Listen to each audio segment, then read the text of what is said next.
Welcome, ladies and gentlemen, to the third ever episode of the Do It Boys, here with TJ Gunther and special guest Adam Anderson, the Bar Stash. How you doing, Adam? It's great to see you. I'm good, guys. Thanks for having me on here. I know we've been trying to do it, and I'm normally just always sleeping. I can't make it. I'm sorry. It's okay. You have a busy job. You got to keep all the fans happy and do all the shows. I know it's a horrible thing, and then I have to go home and talk to my family. Oh, man. You got to hibernate. Yeah, no, I don't do that at home. I'm not allowed. No hibernating at home. So we're here in Detroit this weekend. It's a cold one. Definitely not the coldest show you've been to. No. But it's a cool start to the Do It Boys to have you on. We're trying to get all the Andersons eventually, but got to start with Mr. Adam himself. No, I'm glad to be a part of it. You know, any of you guys, anybody's trying to do anything like this, I want to support it, be behind it. And it isn't always easy because last minute things pop up, and on both sides of the fence, for you guys travel around almost more than I do, it seems like. I don't know what's wrong with you, but it's good. I'm glad to be here. This was actually where the first time we did our fan, on the Gears and Nachos episode, we had our fan podcast with you guys right in here. So we're back in the boardroom here in Detroit. Cool. Yeah, right by the stadium. It is a little chilly out, but I'll take it. It's not bad. It's in the 30s, not the teens. So it's nothing. I've been in some negative 40-degree stuff before, so this is good. We have yet to be a Monster Jam snow show, and thankfully this place got a roof. I think it would be pretty cool for a little bit at least. It would be good. It would be good. And then it would soak in and be muddy. Horrible. Oh. It would be horrible. So we start off with the silly question at the beginning. Let's hear it. Adam, what's your favorite type of food? Oh, man, this is so tough. I think about this a lot. When I say I think about this a lot, I thought about this randomly the other day. I think on like my bio stuff at one time, maybe it says shrimp stuff. I do love shrimp, but I barely ever eat shrimp anymore. I don't know. Maybe it's Cheez-Its now. Cheez-Its? Yeah, I just eat Cheez-Its like it's going out of style on the airplane now. But yeah. It's either that or maybe steak. I don't know. Maybe it's shrimp still. I think it could be shrimp. I don't know. That's sick. So you got your different types. Yeah, across the board, man. I've been to 28 different countries, and I've eaten millions of different types of food. The only time I ever got sick was in China. So they're using gutter oil, they said. Well, Adam, I guess we're gonna start it off with the beginning.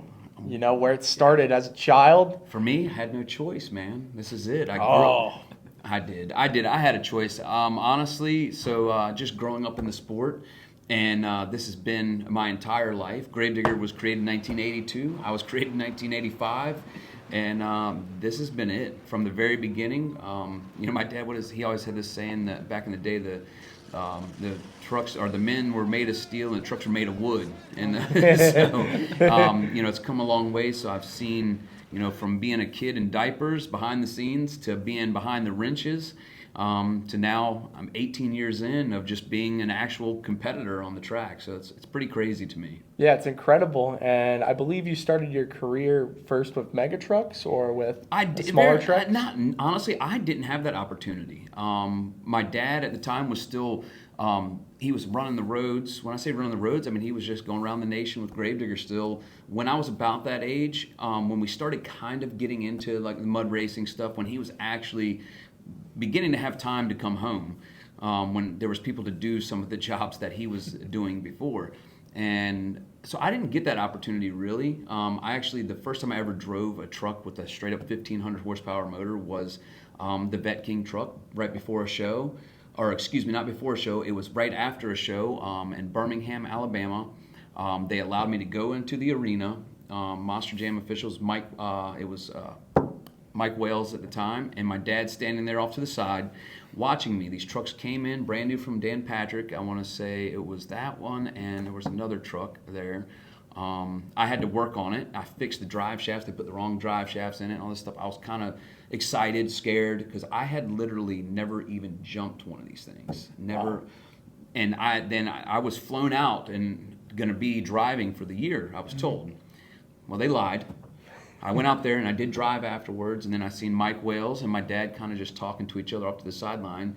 The arena was empty. I did a freestyle is what I did, and this is like I'd never drove, and I didn't hit a wall or anything, so that was great. And it was a plus, and I did good. And it was decided between the two of them. Yeah, you're going to stay on the road and crew And I was like, huh, okay. Oh, okay. And I literally flew out for the weekend, packed for the weekend. So I had to call my Mom, I need clothes. So she loaded up some stuff, and they shipped it out to me, and that was the end, man. And I went on the road with, at the time, Bobby Z, driving Monster Mutt. Wow. So I was the only crew guy. Bobby Z was the other crew / driver, and it was Lee O'Donnell's first year driving, I'm pretty sure. And he had a few events, or a few other events that he was going to with his off-road racing stuff, and he couldn't make it to the Monster Jam dates. There was like 3 of them. So that's how I kind of got my opportunity to kind of get my feet wet. And it kind of bummed me out because they considered it my rookie year, even though I only did 3 events, because I always thought it'd be really cool to win Rookie of the Year. Yeah. And I was nominated for it, but then I was nominated with the Basil Brothers, which had done, however many, tons of shows. So that's kind of a bummer, so I didn't get that. That was one award that kind of slipped out of my reach because I didn't deserve it at all for driving 3 times compared to what those guys had done already. So, but I'll take it, man. It's a wild, crazy beginning, a lot of work, and I really hated Bobby Z's driving style. He always broke a lot of differentials, and when you're the only crew guy, it was a lot of work, man. It was tough. It was tough, but I'll take it. It makes you respect everyone that works on your truck now. Oh, I do, absolutely. I do. I love those guys, and I appreciate. And we've gone through so many different people now. When I say different people, it's just that's been years ago. So they didn't see me doing that then. They all kind of know I've done it, and everybody respects me pretty well. But and they better, or else I want to get rid of them. But I do. I love those guys and girls that they work so hard, man, and they it's still tough. It's a lot easier. The opportunities, the tools, the parts, the pieces, everything that's there. It's a whole nother level now. We were still even then, working for the company. It was still tough, and we were still piecing stuff together with what we had, and we made it happen.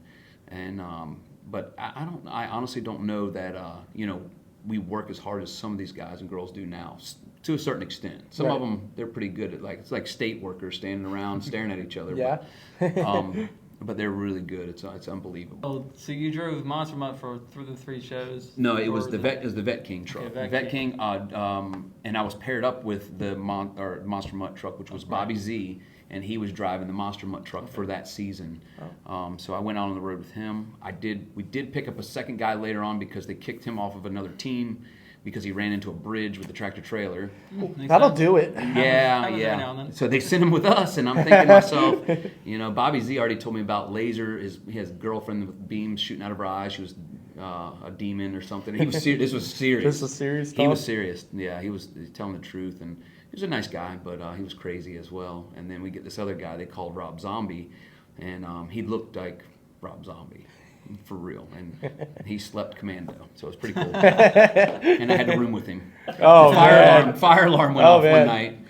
Yeah, fire alarm went off, and that's all I was worried about. Was getting a picture, and I got it.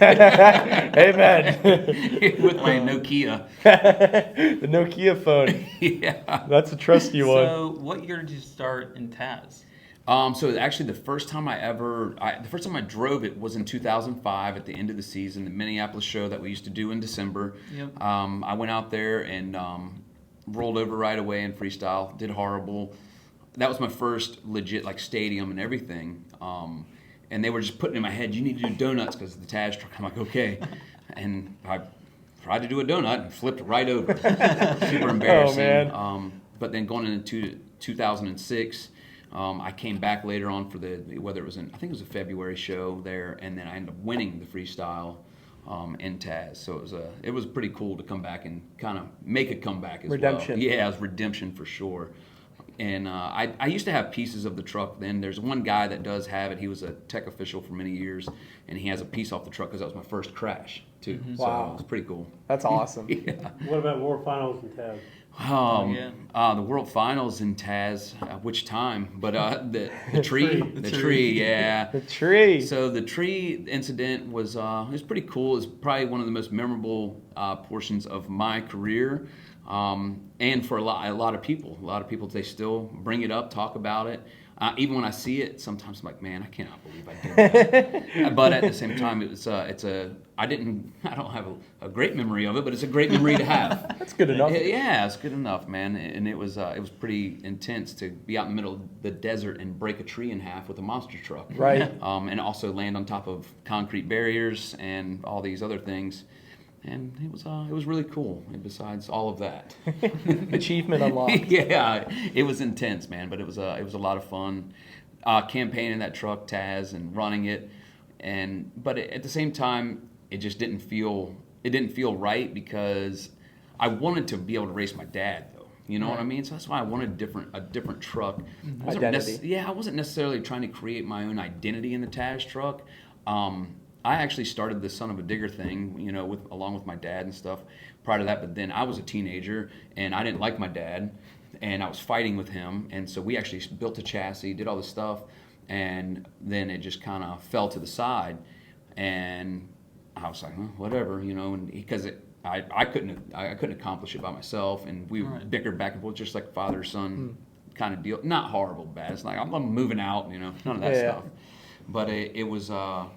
So that fell off to the side, and then later on Ryan, you know, picked it up and was able to revive it, and it's kicked off really well. But at the same time, I always knew in my mind that I was going to be driving Gravedigger someday. I knew it. I loved campaigning the Legend truck. I felt it was fitting for myself, how I carry myself. Right. I feel like it's kind of an old school, chill, take it easy. But when it's time to light the wick, let's light it up, man. So, and that's. Sometimes I got to tell myself to just keep the wick lit now. Yeah. And I've been doing it this year. Been trying to, at least. Definitely. Yeah, I've been trying to, but it's been a long road, just let alone just this year. So the seasons drag out even longer. I don't want to say drag out, but it's you know, right now we'd be getting close to what used to be the World Finals. Yep. Yeah, exactly. I think I'm halfway through my series. Yeah. I don't know what to do. I don't know what's next. It's hard to keep innovating and doing new things in the industry. I mean, the skills competition really helped that. With all these crazy things now. It's like every other day we're seeing moonwalks and bicycles. I know it. So many people are, and especially on our tour, are so good at it. And what do you create next? What's new? How do you do it? And risk versus reward. You know, it's tough going into the skills. That's why I don't like it because of that. Because of the risk of potentially not making it for freestyle, which was what everybody comes there to see. But you know, I talked about this earlier today. So, you know, somebody mentioned, you know, that one moment in that event, that show right then, that's going to be a memory in somebody's head forever. That one moment, if you create the right one, and you got to risk it to be able to make it. And it's hard for me to do that until freestyle. Freestyle is one thing. I don't mind it then. I'll risk it all the way. Don't care. But for skills, it's just tough. But to play the game and, you know, and try to stay relevant, stay up in the points, then you got to try stuff, man, and do it. And I don't like it. It's not. That's why I just never did it. Not that I couldn't, I didn't perfect it. There's other people that are definitely better at it, but it's just because I didn't want to try to do it, because I felt like it was a wasted time. But it's really not, and it's taken me a couple years to figure that out. And not only because it makes a tougher battle for me, because I'm like, forget the skills. I don't care. I'll just mid-pack, whatever I can do. I try to win racing and try to win freestyle, but you can't do that. Everybody's so good that if you think you're going to come out of here with a series championship, you better do good in all of them. Right. So it's especially tough. with the points, how they're structured now. For sure. You need to stay consistent throughout everything. Yeah, it's tough, man. It really is tough. But and I still have my times. I'm like, oh gosh, I don't want to try that. Or I see the trucks, you know, if I see a bunch of people that fail that stuff, and it honestly makes me nervous that these trucks aren't going to make it back out. Right. For freestyle. This sounds crazy, but I'm worried about that for the people. I'm not nervous about them being out there to beat me. I don't care about that. And I tell them I mess with their best. You ain't a threat to me. As long as that truck is still going, you ain't stopping. You ain't stopping me.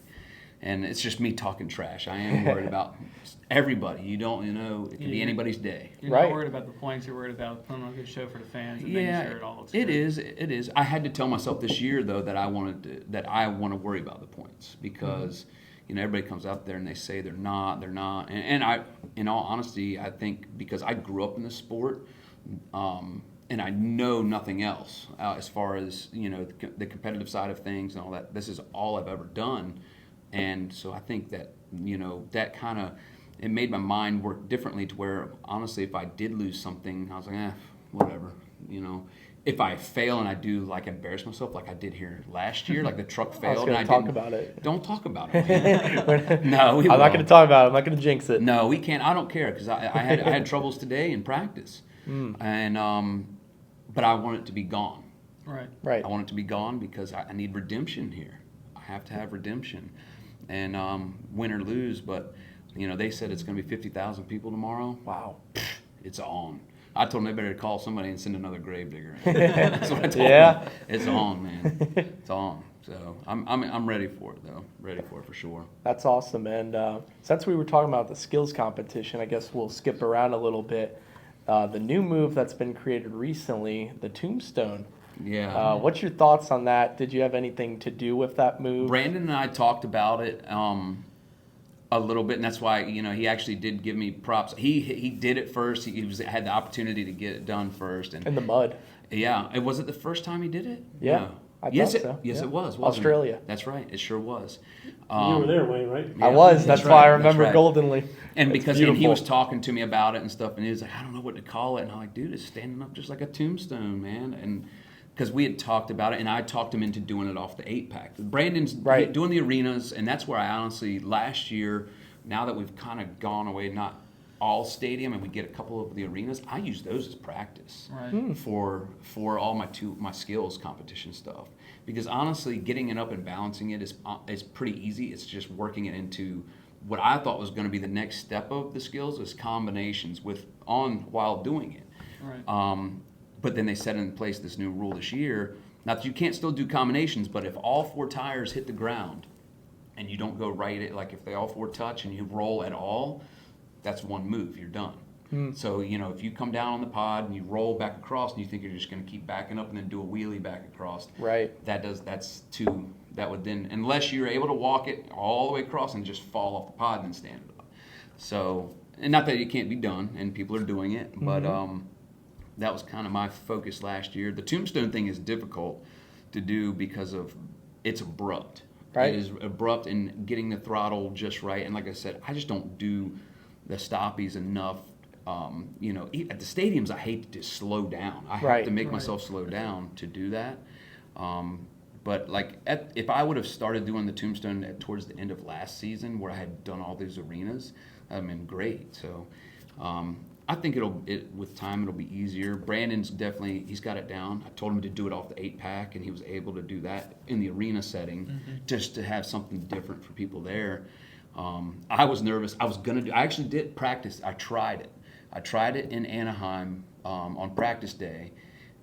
I wasn't even going to do it during the show. I just did it, and they all were like, they tell us not to touch that because they don't want to mess it up for backflips. Because I don't think it had the steel ramps in it when I did it. So they got the steel ramps in them. Brandon's did, and I didn't quite get enough pop off of it. But I did it enough in practice, which nobody saw. And they're like, what are you doing? I'm like, nothing. I called Brandon. I was like, dude, if you do it with the steel ramps, I think you got it. So and he was able to nail it down. So it's pretty cool. That's incredible. Yeah. You get a good amount of practice. Me? Yeah. You're going to see it tomorrow?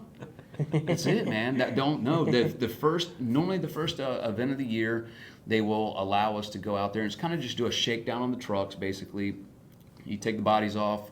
We will do our normal intro practice, and they basically set up as a full show. So everybody get their timing right for lighting, for videos, for their interviews, all that stuff. It's a lot that goes into it, and they do allow us to go out there and do 2 skills moves to just try stuff. And they would let us do more. I don't like to drive the truck. When I say that, I don't like to drive it because I'm so scared I'm going to break it. Right. And we have to work on it, and I don't want to work on it. And I don't anymore. It's horrible to say. Gio and those guys, thankfully, they bust their tails, and they don't care. But I think they make more money in 1 month than I did when I first started here for the entire year. So wow. It's a lot of work, but I think they're back now. But they had to put a whole front end in my truck after practice today. So Really? Yep, it's pretty cool. Oh man. Yeah. Which I was there. I was actually there a little bit long, but thankfully for them, and thankfully we do a little bit of the practice stuff because we find issues like we found. Right. And it was from last week when I tripped over that deal and it broke. He did find an inner axle broke and he changed that, but then ended up being the locker broke in it. Oh. So, and we didn't show its face until you put your foot in it. So Right. I found it for him. So it's nice that it broke in practice, for not sure. show one. And I felt it in intros, and I wasn't gonna practice. Man, this thing feels weird. Something's broke in the front end. I'm not gonna do it. And I radioed back to him. I was like, nah, my luck I had last year. If I don't drive this thing, something else is gonna happen. He was already gonna fix the front end. We knew that was gonna happen, but I figured if he just fixed that, and then I would have went out there and something else would have been wrong with the truck. So I want to be prepared, and I want that redemption. Wow.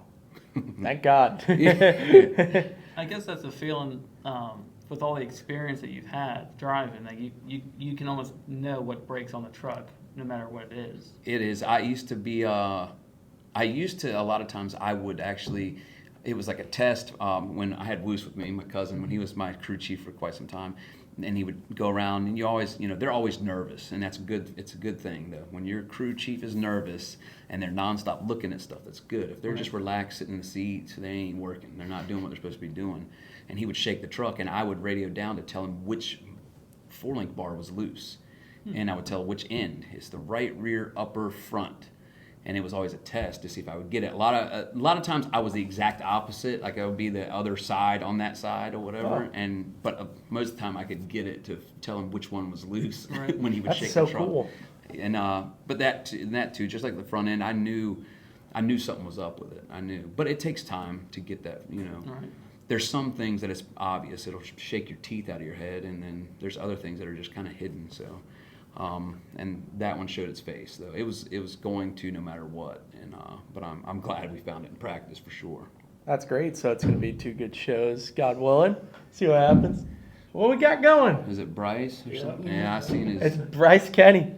Yeah. BK, what's he doing? Throwing snowball. He's gonna break the window, and we're gonna get blamed for it. So Adam, Oh, they- the question I have for you is the phone call that you got when Dad retired. The phone call I got when Dad retired. Yep.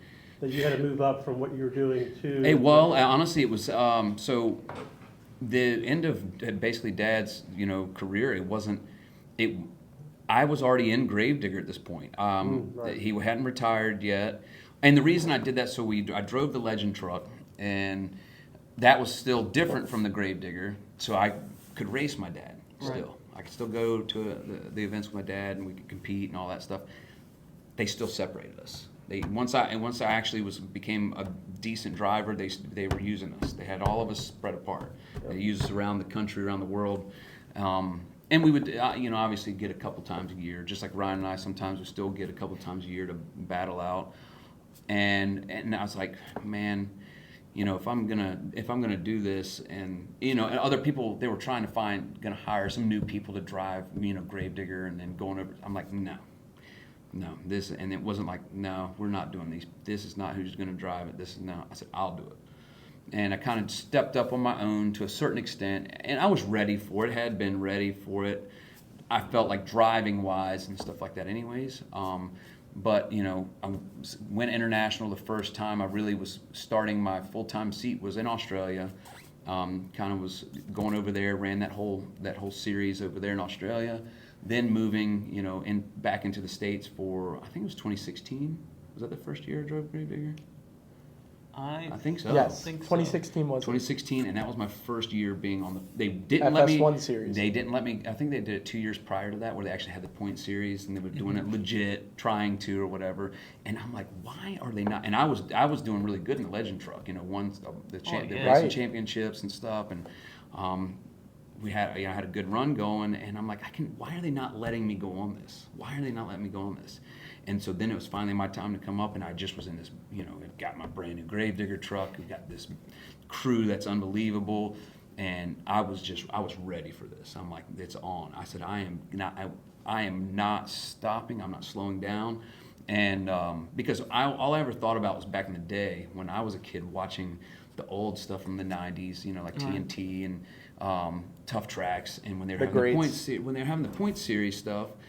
You've never even seen my dad in it. He was like on the page 6, you know, if he was lucky to make it in the top of anything, you know, top 5.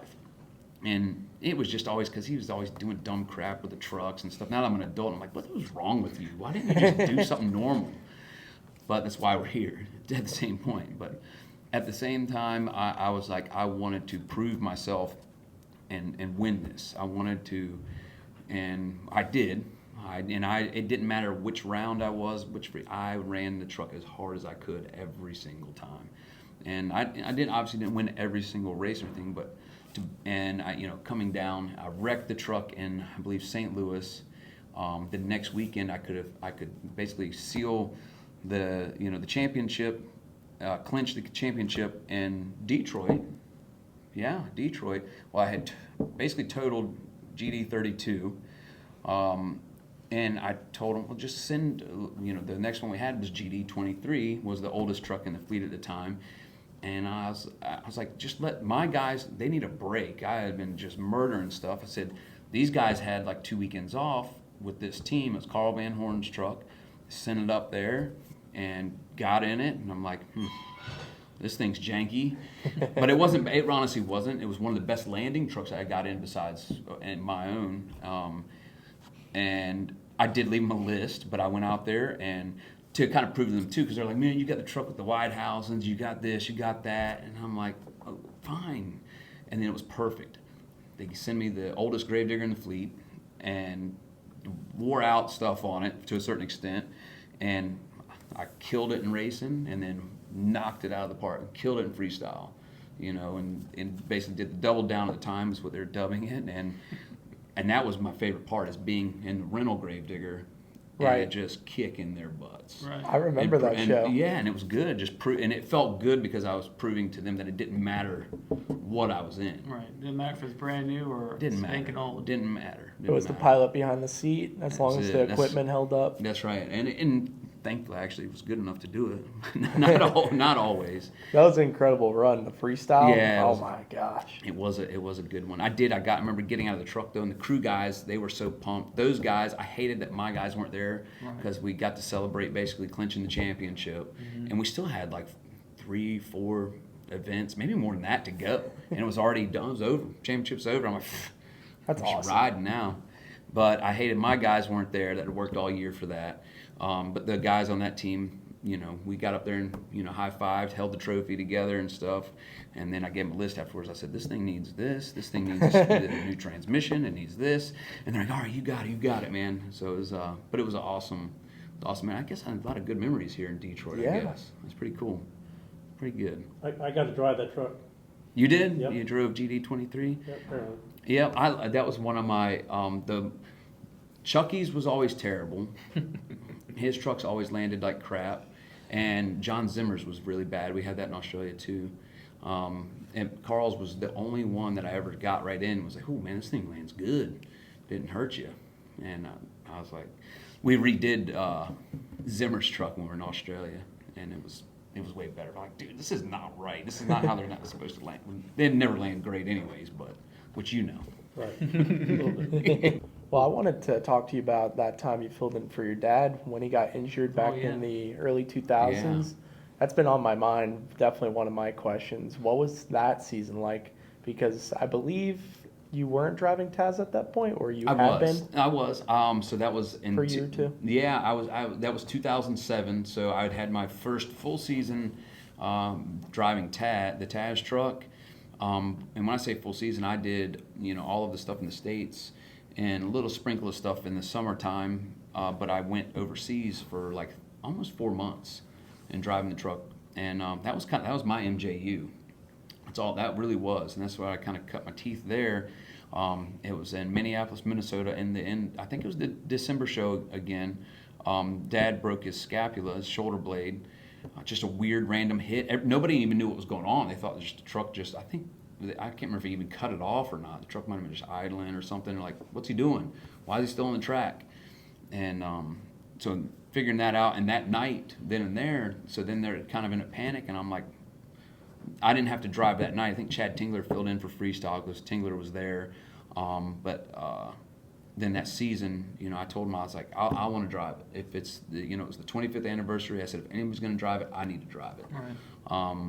And then then I went out for the season. It was myself and Dustin Brown, Dad's crew chief at the time. It was him and I driving the tractor trailer around the nation and wrenching on Gravedigger. And, it was working for my dad was horrible. Like being his crew and stuff, because he just demolished stuff. Right. And when it started to break, he just went even harder. So it was always a job. So Dustin, we went out there and it was just because of watching my dad and all the other greats that I learned from their mistakes, and I still make mistakes myself, but to go out there and try to put on, just a killer show, some wow factors, be crazy, but be able to still have a truck when you're done.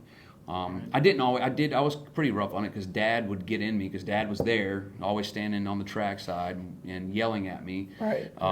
Which was great, and I wouldn't change anything. But it was a pretty amazing season.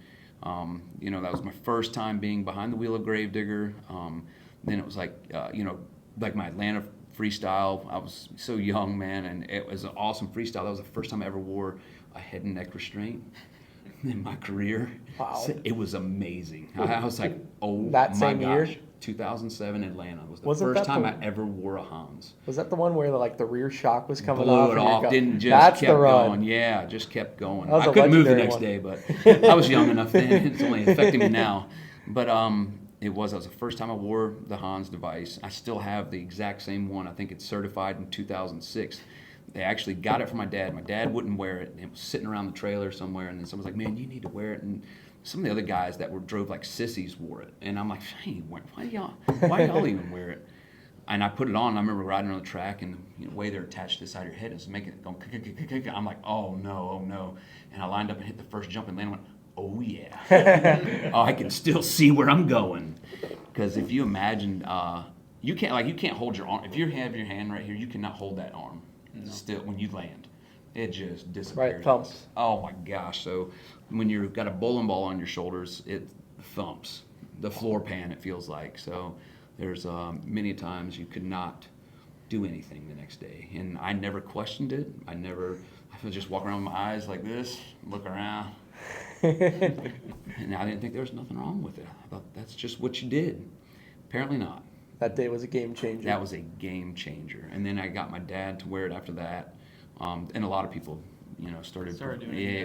it was a big deal. So, thank God, because I couldn't be doing it still like that. There's no way. Right. No way. It was unbelievable. It felt like you got hit with a fastball right in the back of the head every time you drove. Wow. Yeah, you just didn't say nothing. You just took it. Just took it. Yeah, like steel. Man of steel. Yeah, for sure. But it was an awesome year. Had some awesome freestyles. The Atlanta one was a great one. Had some highs and lows, and but it was a lot of fun. I had a lot. That was my first real experience, being behind the wheel of Gravedigger and stuff. And there's a couple other times along the way I get to fill in for him. But I always told him if I was in a show and something happened, Dad got sick or he got injured, and if I was there and supposed to be driving my truck, most other guys, they would kill to drive two trucks. I'm like, no. I said, look, if you're going to make me drive that thing, I am not driving both of them because I'm going to drive this one like an idiot. And I did. Every time I drove Dad's, when I would do like the speedway shows and stuff, I would just drive like a complete idiot. For one, because at the time, I was still working on the trucks and stuff. Well, Dad had his own crew, so I didn't have to. I would help him. I felt bad, but I was like, nope, I'm not doing it. So other guys would jump in my truck because they were like chomping at the bit to drive, and but it was always a lot of fun leading up to what finally having a permanent seat behind it. So I don't know what I'm gonna do next. I guess I'll drive Doomsday or something. Doomsday's here. Oh man, my mom's least favorite truck because of the siren. It's freaked me out too. Freaked me out every time. How many drivers were behind? I think there's only one. Oh yeah, you're right. Only one. It was only Colt Stevens the whole time. Yeah, for real. Exactly. Sure was. Yeah, it sure was. So, who, besides your dad, who would be the main person you would want to race nowadays? The main person I want to race nowadays. So, like, what did you say? Ryan would be your biggest competitor, or He is. It's it's so many. It is so many. I don't like new people to do good. I like them to fail, but I'm just kidding. Man, it is really. I don't know. That is a really tough question because, there's not really one specific I want to compete against, but it is an even playing field. It really is. And maybe some people get to that finish line in a different way that might not be the cleanest. It might not be strategic. They might just be riding the lightning basically over some of the people that are actually driving the truck. Some people are just there holding the throttle and that's it. And they make it, but they're risking it. But it's not one in specific. It really, I don't know. Who would you want me to race? Alan Pizzo. I've done it. I've already done it. Man, I've raced everybody. I think they all want to race me. oh yeah, you and Ryan are almost the two best racing as far as racing winners for Monster Jam. So Yeah, it is. And Ryan is always. He's gotten a little bit better now with age. I think he wasn't as consistent for a while there, but which I don't think he's been having a little bit of a tough year this year. I think. oh, he's got Tyler. Yeah, but Tyler wasn't nothing last year though, and he didn't. That's true. He didn't have anything for him last year, and it just comes and goes in waves like that though. Yeah. And it's all dependent on, the crew, yourself, and being in the right mental state. If you start losing a bunch and you do really bad, or the truck fails on you a bunch, it'll get you in a bad place, and it's hard to focus, and you need to get some of the W's back and get back on top. Stop taking the L's. Combine the L's, make a That's it. W. Yeah, that's right. But I love going to events with Ryan because it's almost relaxing for me because I don't, I hate having to race each other. If we're in the finals, it's cool, but I hate, meeting earlier on in the rounds because I like to battle everybody. I want to push everybody out, and if we get to the end, then we can battle it out. Right. But I'd say we come there as like a team until we have to compete against each other. But it's also, if something happens, I feel like I failed or something that weekend, it's even less pressure because like, oh, thank God Ryan was here. Even, Kristen, she's turned it up sometimes when especially in the freestyle in the stadiums and stuff like that. And Weston, he doesn't know how to drive in a stadium yet. World Finals backflip. Yeah. No, he does good. And he was jacked to be there. So. Oh, yeah. But it's, He still did great. He took Yeah, a he while to learn how to do donuts. Yeah. So I was wondering if oh, he got it for you. No, shut up. Whatever. Oh, man. There was one thing. So I saw this because I know you posted on it. Weston's new little thing he did over the weekend, or last weekend. Yeah, it was pretty sweet. It made me laugh just watching it. Yeah. And I guess I hadn't even talked to him about it. The only thing I did talk to him about it was I posted on his thing calling it the stanky leg or whatever. But he, I think he admitted he did it on accident at first, I guess, but now he's going to try and recreate it. And that's how a lot of this has happened, really. Yeah. I look back at so many times in the past where I was in the position 110% to do any of these moves, and it just wasn't a thought that crossed your mind. Right. At all. I've been balancing up on one end to the other on the side. I would ride some bicycles quite a bit back in the day and stuff. Just, it was easy with this truck with the coil springs. Mm-hmm. They're very stable. So the trucks didn't articulate and get all crazy. And it wasn't ever intentional, though. It was like it would start to go and it would just happen and I would just ride it. But it's all the stuff that, you kind of do on accident and then you got to make it on purpose. And it's tough. It's really tough. I get people to send me stuff all the time between beam and rigs rods. I do something. Help me. What can I do? We got to do something different. We got to change it up. I'm sick of seeing people. It is still amazing, and you guys get to see it every week too. So it's hard for us to justify like, oh, it's just another stoppie or another moonwalk or whatever it is. Right. He's just sitting there. Oh, we're 6 deep now, but we don't count. We don't count. There's probably 90% of the other crowd in there that has never seen that before. So it's amazing to them still. Right. And I have to tell myself that because I won't even want to, I was like, I ain't going to do that. I don't want to even try it. When everybody else did it, I'm going to do something different. Right. But it's hard. It's hard to do something different. Yeah. And you also want to be the next person to do something different. Yeah. Oh yeah, for And sure. so you can claim another Yeah. doing better underneath your hat. Yeah, I'm ready for my next on accident, so I can make it on purpose. Man, I hope Yeah, Detroit gets something good. I do too. I do too. So my next question is, when did you remember us? When did I remember the Gunther family? Tomcat. Man, that's hard to say because I think I've known you guys. How old were you when you first started coming to the stuff? Were you even born? In the womb. I was probably 5, 6. Yeah. So, yeah. So like 2003, 2004 is when we started showing our faces a lot. Yeah. I'm trying to think. It's been a long time. Yeah, I definitely remember you in Taz. I remember you guys from when I was in Taz. I remember you guys. You were there too much, That was when we were younger. I know it. I know it. You don't even look the same anymore, Tom. So how about like a T-shirt? Oh, like that was that. Okay, all right. Let's talk That about is the actually story. great. That's kind of great. And so your father, the great man he is, I already knew you guys. I'd seen you guys enough, but I honestly couldn't say like that I remembered names and stuff that well. But your dad made this T-shirt. I don't even remember the whole scenario, but your dad even made me a copy of the shirt. And it was Loopy so that was driving the Advanced Auto Parts grinder at the time. Had some kind of tiff with Tom, and he should have never have done that. Oh, I don't remember what the shirt said, but it was calling him out so good. Go home, Loopy. Just go home. Is that what it was? That's what Okay. it was.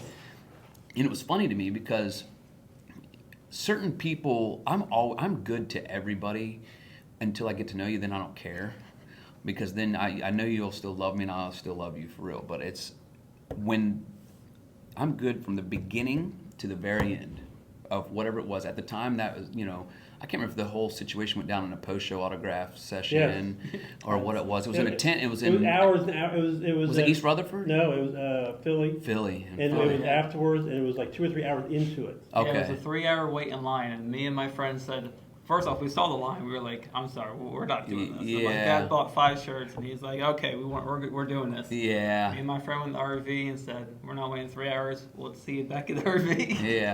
Yeah, but I vaguely remember all of it going down, and I just remember, and some people they can be rude. It is hard to not be when you're tired, you're drained, you're dead. But everybody's so excited to be there and so excited to see you. And we used to do those post-show autographs. When I say post-show, that was we would always do the pit parties beforehand, do the event, and then we do the post-show autographs. And the shortest ones we had would be 2 hours if we were lucky. Yep. Yeah. And then the longest ones, I remember I did it till it was almost 4 in the morning one year. I can't remember if it was in Jacksonville or Tampa, and I had to go help load up. I had to load trucks up and then drive the tractor trailer that night, that rig, to start my journey. But they're excited to come see you. Loopy was not excited to see anybody anymore, and was being rude, and I can't remember what he did to your dad exactly. One signature per person. Oh, that's right. He called it out, and I still don't do that. They don't even say that in my line anymore. That's right. I do remember that. And you, we were walking down with Kevin, which was trying to. That's right. Okay. And you go, this place is off the hook. Yeah. I remember that now, and I don't, and it is nice, and Tom always takes advantage of everybody. And it's like, why do you want my signature again? Just leave us alone, Tom. But We only have a couple of them. You Just must a sell couple. them. But it was that whole scenario went down, and that I didn't forget. That hung up in my garage at home for the longest time. I still have it somewhere. I've moved, and I have a bunch of stuff in totes. I haven't even stuck everything up. But that was definitely. I remembered the shirt from then on. You did something on the back of your RV one time too, didn't you? Yeah, the 3 shows. The path of instruction, he got it wrapped on the back of the motorhome. Yeah. Yep. Yeah, and it was cool. But you guys have always been there to support us and to be a part of it, and you guys loved it, and so we love you guys for that as much as I don't want to see you anymore. But it's good. It's really good, and. But this is why we enjoy it, because there is a relationship. It is, and there's a lot of them, and every year there's new ones. I've gotten to know Wayne quite a bit better now, and Wayne.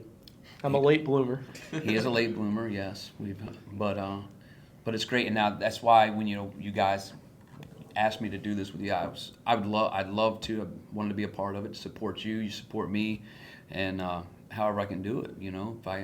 It took us 3 months. We finally, or 2 It's months worth or it. whatever. We appreciate it. But and I'm gonna give you some constructive criticism after this. It's not gonna be bad. Uh-oh. It's not gonna be bad. I'm just gonna help you out. Merchandise. Yeah. You got merch? That's what you're gonna Working say. on We it. need some merch. Oh no. Yeah, that's coming. That comes in time. Yeah. We don't let him make the shirts though. Yeah. Oh, I got 2 in the work. Oh, here we go. Tomcat the guy, Yeah. the filmmaker. So my last question is going to be to you. Who is the biggest fan that you know of? Who is the biggest fan that I know Not including us. Yeah, of course. of? Y'all are terrible. I don't know. I really that is Mark Galloway. yeah. He's stalked me before. So is Tom. Yep. So that's a count. I mean, it's not an even playing field. That is really hard to say. There's a lot more people, a lot more crazy people in this world than you guys know, that you guys don't know. And you guys have created relationships Yep. through this with other fans, with other families, and I really don't know. I don't know. And there's some of them that kind of come and go with the phase and the age of the children and all that stuff. It's always still something there, but then there's some, such as yourselves, that just it never ends. It never ends, which is it's not a bad thing. If we're still here and you're still coming, somebody must be doing something right, I guess. But The man above. it's a great question. I do not know. I do not know. Is there a fan our intention is to do like a Hall of Fame for fans. So Chad Fortune recommended someone. So we're trying to make that a thing do our little thing for. So okay. is there a fan that you would recommend? I have past, to go. present? Man, there's an older guy that lives in Syracuse, near Syracuse, that I've signed, I guarantee actually more stuff for him than I've signed for you guys. He would come to the West Lebanon show. He used to come every year with my dad. He had a limo that was lifted up on 44s. Okay. And he would drive this four-wheel drive limo to pick my dad up at the airport for quite some time. So this big-ass limo comes up and picks him up. So I never got to ride in it, but then once I took over for Dad up there, he's an older guy. He's an older guy, but it was all he had. He didn't. I think he does have a daughter and stuff, but none of his family was. Not that they weren't into it, but he came to every one of them, and his name was Terry. And I would tell him, dude, just he would just come and walk over randomly because he was in the pits hanging out, being places not supposed to be. And he would just have like 2 trucks or something. Hey, you sign these? It's something I'd never even seen before. And then he'd come back like 30 minutes later. Hey, mine. I'm like, and he was super quiet, nice. And I'm like, Terry, where is everything at? And then he had a Tahoe, and he would open up no back seat in it. He would take it out from front to back, just filled with Gravedigger stuff. Wow. Phil, I know he has more stuff than I do, for sure, 110%. I give most of my stuff away to fans. Jacob Mumpower, man, he's a really good one. I gave him, I think it was my 2016 championship trophy.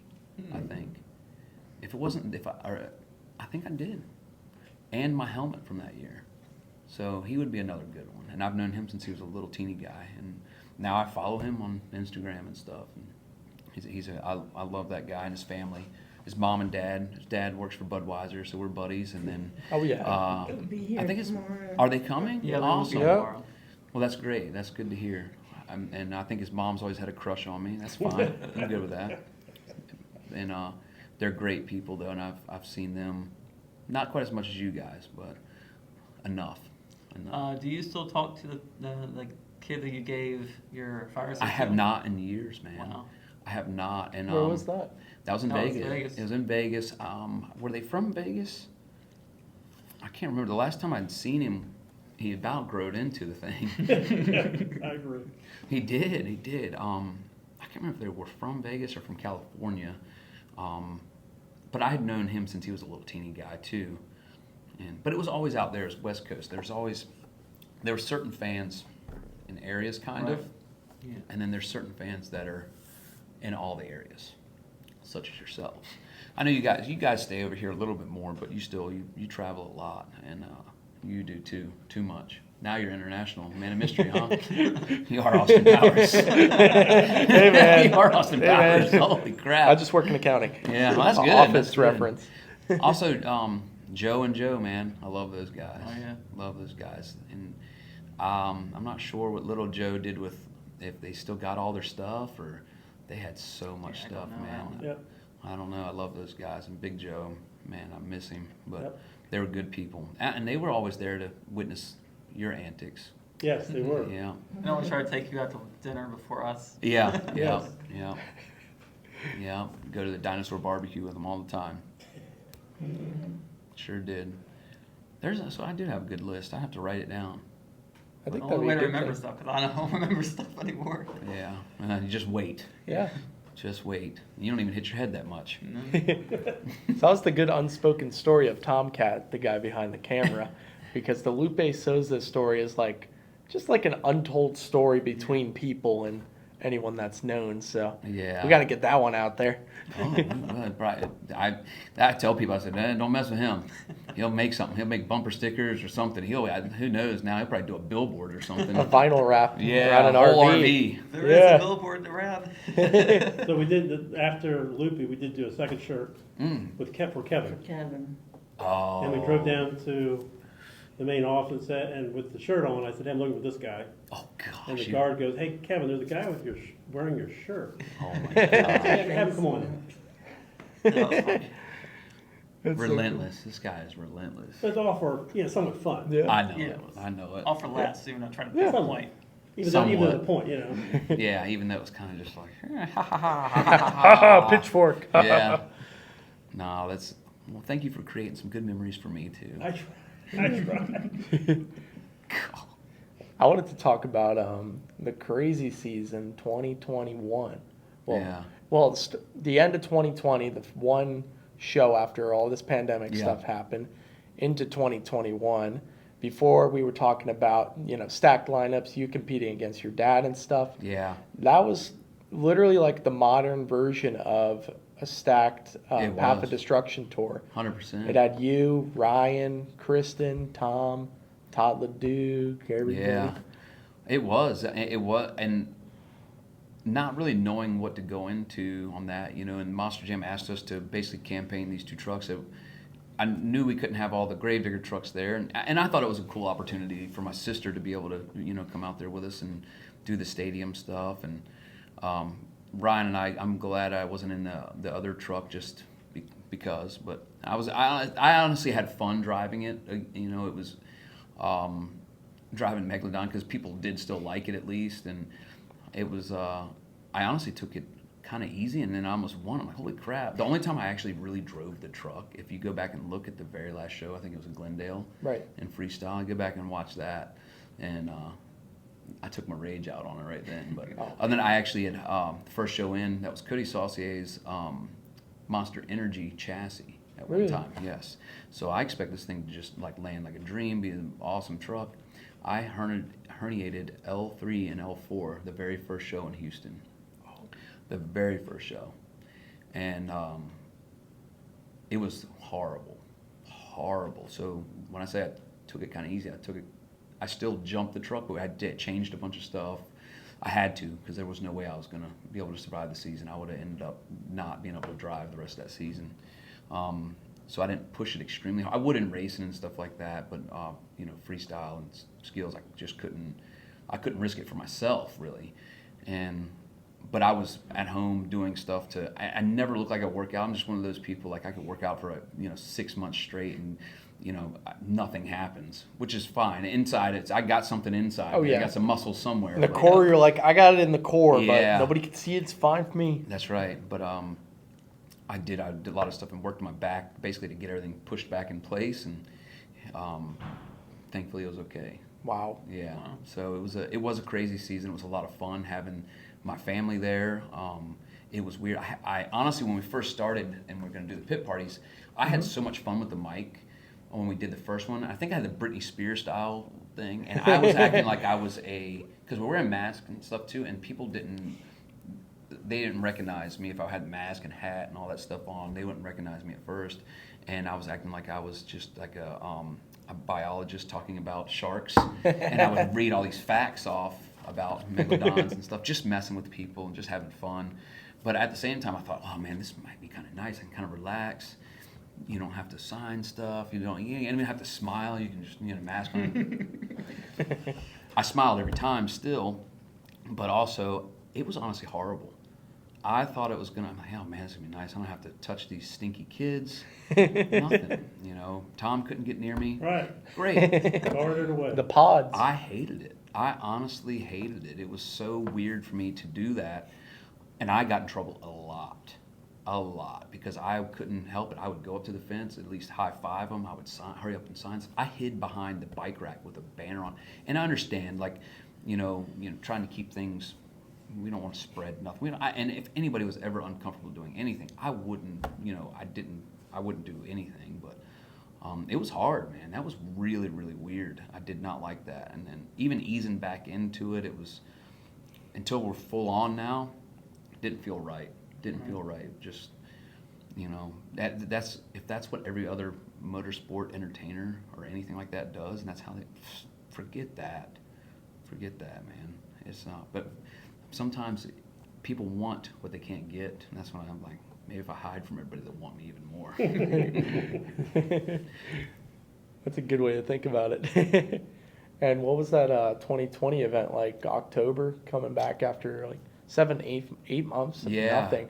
I had no idea what was going to happen, so that was my first show away from my hometown. Yeah, really? Never did anything. Oh, really? Yeah. Oh, so that was your first show away from your hometown during the pandemic, you mean? Or no, in general. Oh, was it really? Okay. I always did Tampa, so it's Okay. 2011, 2014. Always saw you and whoever was in the Man, lineup. you're wild. You really just broke loose after that. Then, I did. I didn't realize that. My mom couldn't believe it. Yeah, well, that's great, though. And then we met them back in 2018. In Tampa. In Tampa, Yeah. but we met at the headquarters when they had that great big tour thing. The release of And- the Fire and Ice. Yeah, Yeah. and they felt like family ever since. Well, that's awesome. That's really cool.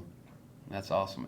I love seeing all you guys when it's the whole group of you nerds up there standing together. I got the glasses. Okay, I see. I'd say it's everybody. I didn't say just you, Wayne. It's everybody, Reagan, everybody up there. It's pretty awesome seeing all you guys up there together, traveling the world now. And It's a blessing. It is. It's awesome, man. I just use it to go to more shows and see different fans. And bug all you drivers. Yeah. Oh yeah, obviously. I know it. I'm good with it. I know I give you guys a hard time, and the only reason I even try to push you guys along because I've seen you enough that I want to give my time to the new people.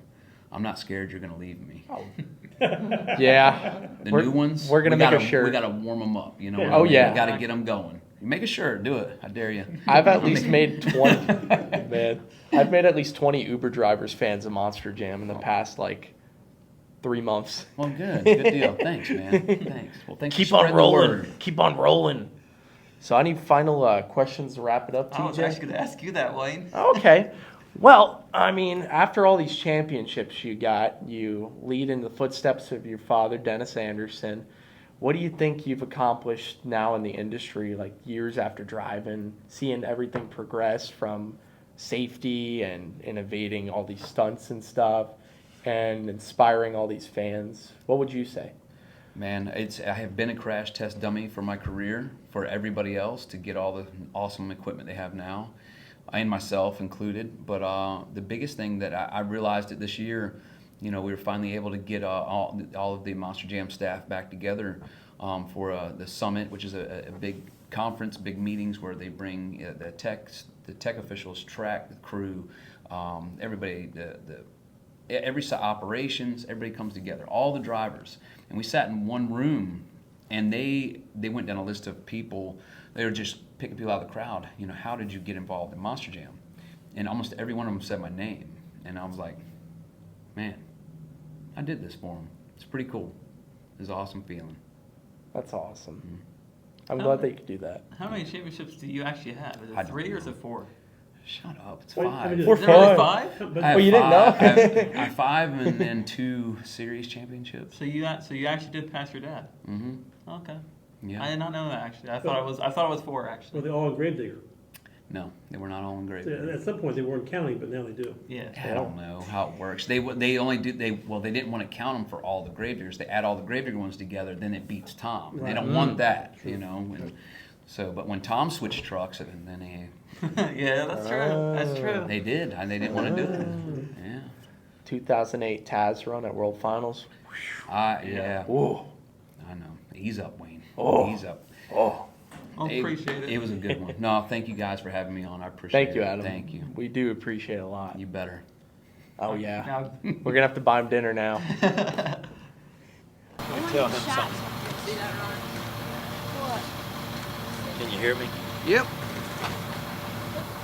This is the making of a new history book in monster truck racing. This is going to be the son of a digger. We've made a final decision now. It was kind of up in the air. We're going to have a 1950 Chevy panel truck, or we're going to do a Willys pickup, and we figured that we want to do a Willys panel. These trucks behind us are Willys Jeep Wagoneers. We're going to blank off the windows in one of them, and we're going to make a mold off of them. They're going to sculpture a foam mold for us, and we're going to pull fiberglass bodies off of them. This is just a plug.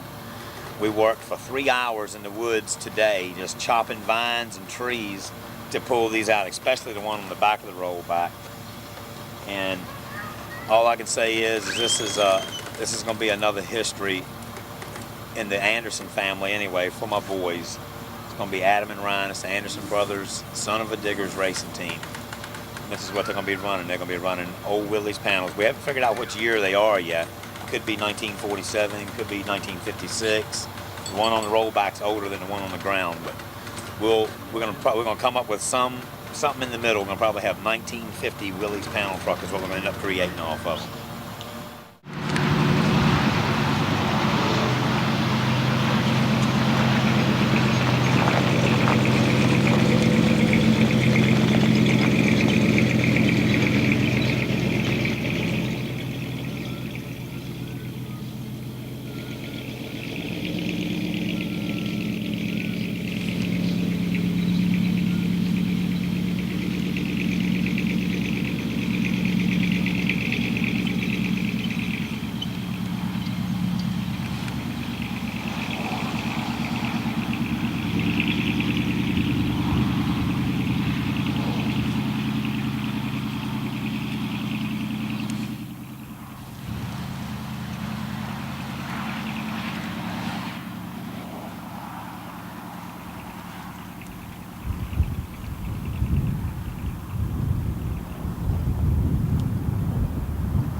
Get any predictions? No, I just hope it all works out. When do you think it'll be done? About? I don't know. It's going to be a while. Okay. How old are you? 15, going to be 16 in December. So how old do you got to be to drive a monster truck and race? When you're 18 or 16? 16. How you gonna do that? We'll figure it out. But this is going to be the boys' son of a digger. This is one of our first art drafts here. And we're going to make some changes on this, but it's going to be noted as a 1950 Willys panel truck. And we're having a custom made fiberglass body. We were trying to get these frame rails up tonight because the fiberglass people may be here tomorrow with the body. And once we get the body, we can figure out where we're going to put the driver's compartment, the engine, where the engine's going to go, how much we have to stretch the body. A lot of modification goes into the body, but you got to kind of build them together. You got to have the body and the chassis, and everything's custom built. And like we could go to Napa and order a kit or something so we can put this thing together. But it's slow right now. This is a slow agony part of it. Just getting the frame together, getting a jig fixture. And